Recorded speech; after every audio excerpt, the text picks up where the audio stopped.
Now that the NFL draft has come and gone, it is time to update you guys on some potential Bears cut candidates. My name is Harrison Graham. Welcome into Chicago Bears Now. The player acquisition period is mostly over. Could there be a signing here, a trade there? Yeah, but you've gone through free agency. You've gone through the draft, the early portion of UDFA signings. Any moves that happen are going to be few and far between. Like, you're not going to see more than 2 or 3 different transactions for guys who could make the 53 the rest of the way. And now there's several notable players, I would say, that could be on the chopping block based on what the Bears have done this offseason. And on top of all that, the Bears do have some salary cap maneuvering that they're going to need to do. Let me just outline that part of it for you guys real quickly. The Bears currently have about $10.6 million in cap space, but they have not paid their rookie class yet. Like, none of those players have signed yet. And that's going to account for about 8.3 million against the cap. So that leaves you with like $2.5 million bucks.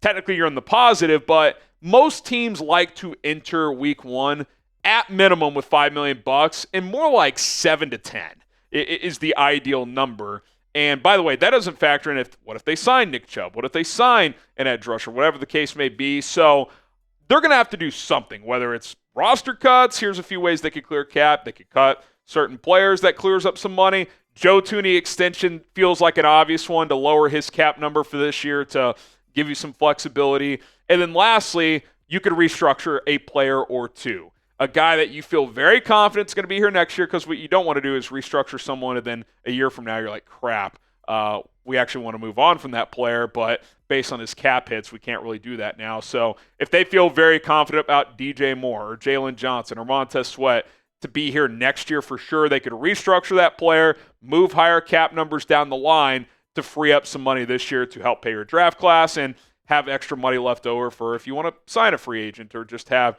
extra flexibility during the season when injuries inevitably pile up.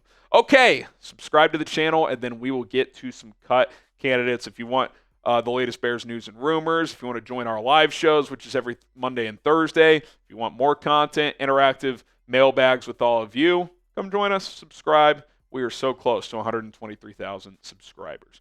Okay, let's get to 5 cut candidates following the draft and really just the offseason as a whole. I think Zacch Pickens is in major trouble. I mean, I just don't know how you look at him and be like, yep, he's making the team. I mean, at minimum, Grady Jarrett, Gervon Dexter, Andrew Billings, and Shamar Turner are on this team. At minimum. So, to me, the earliest slot for him is as DT5.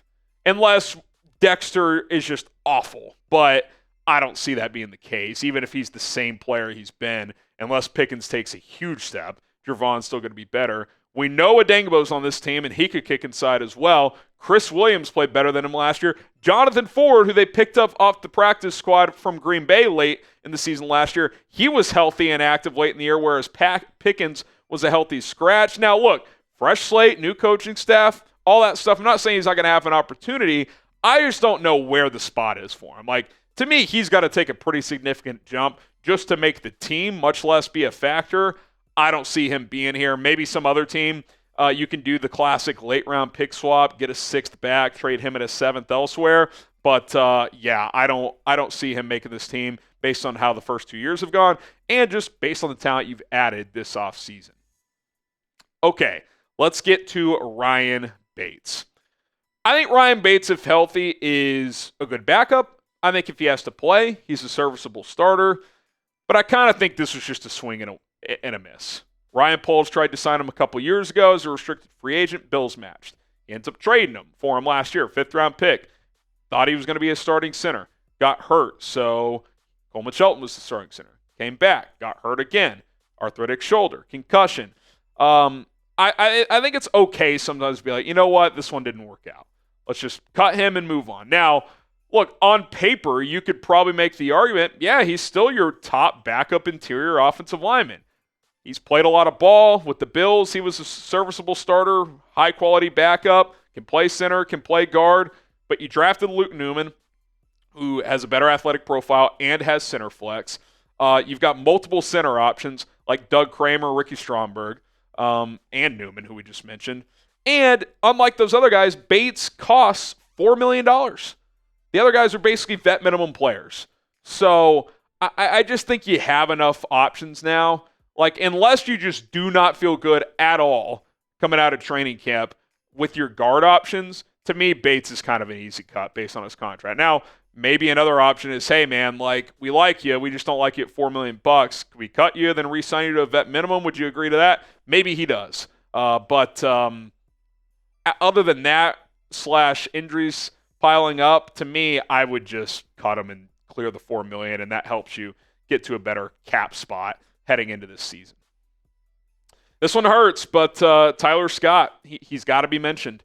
He's got to be mentioned as a potential cut candidate. I mean, to me, he's already, at best, he's your 5th guy right now. At best. DJ Moore, Rome Odunze, Luther Burden are locks to make the team. Olamide Zaccheaus is a fairly proven player at this point. 3 out of the last 4 years, he's had over 400 yards receiving. Last year, he had over 500 with the Commanders. Devin Duvernay is one of the best returners in this league. So, to me, he's ahead of Tyler Scott right now. Miles Boykin has a kind of a bigger receiver profile when you don't really have any other one of those other than Rome Odunze. I think it's an uphill battle. Now, I still like his skill set. I think Ben Johnson could get more creative with him, but they've added similar archetypes, right? Olamide Zaccheaus, small, shifty, fast receiver. That's similar to Tyler Scott. Devin Duvernay, similar. Like, Luther Burden, the second Burden got picked, the first thought I had was, wow, that's a luxury pick. Didn't think he'd be available. Double didn't think they'd pick him. But then my second thought was, ooh, that's bad news for Tyler Scott. Like, that's bad news for Tyler Scott. So I'm rooting for Tyler Scott. He's a good guy. We had him on the show. Our producer, Sam Brown, interviewed him at the Super Bowl a couple years ago. Rooting for him. Easy to root for. But barely played at all last year. And I don't know how the new staff views him. It doesn't seem like they view him that highly based on the moves they've made this offseason. Okay, some upcoming content to look forward to. My way too early Bears 2026 mock draft. Rookie minicamp coverage. That'll be fun as well. The latest news and rumors. We're always staying on top of that. All that and more. Don't forget to subscribe.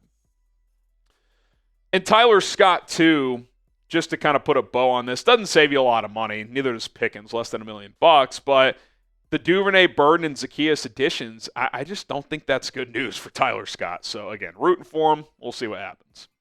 Okay, Noah Sewell. I think for the most part, Sewell actually has come out in a decent spot this offseason. They haven't signed a quality veteran to that linebacker room. They let Jack Sanborn go. Sure, they added Ruben Hippolyte, but it's not like he's just instantly better. Like, he's going to have to prove that. They re-signed Eamon Ogbongbemiga, who's more known as a special teams player than a linebacker. But at the same time, Noah Sewell has done nothing in 2 years. He's done nothing. I love the pick at the time. I was like, wow, this guy was viewed as a first or second round pick at one point. Didn't have a great last year at Oregon, but you get him in the 5th, sweet.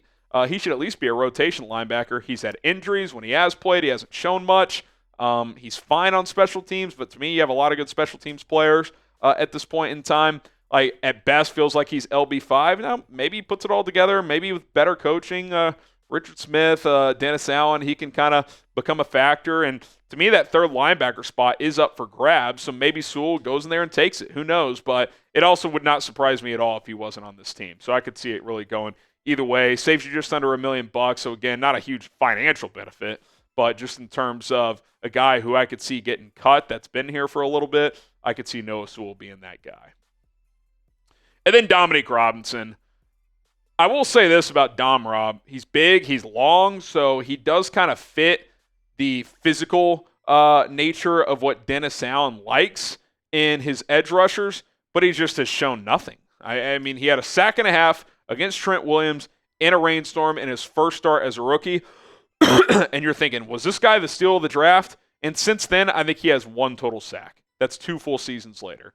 The one thing similar to Noah Sewell is they haven't added a ton at edge this offseason. They added Dio Adengbo, who's an edge, can kick inside as well. They added Shamar Turner, who's kind of the opposite, defensive tackle who can kick outside. But they haven't added, like, multiple edges, so he's still going to have an opportunity to compete. Maybe he beats out a guy like Daniel Hardy or Austin Booker. But I think Austin Booker is going to have a longer leash than Dominique Robinson at this point, considering Booker's in year 2 and Dom Robinson year 4. Just kind of feels like the experiment's run its course, but he'll have a chance, but I'm guessing he's on the chopping block. Okay, who is the first player on the Bears roster that you would cut? Like, if you took over the job tomorrow and you were told you have to cut a player, who would it be? It would probably be some random UDFA, but out of notable players, who would you cut first? Let me know who that is. Also, give me a follow on social media. It's at HGramNFL, both on Twitter and Instagram. So give me a follow over there if you want to talk more about the Bears. DMs are open. I'm posting content over on those platforms as well. Bear down.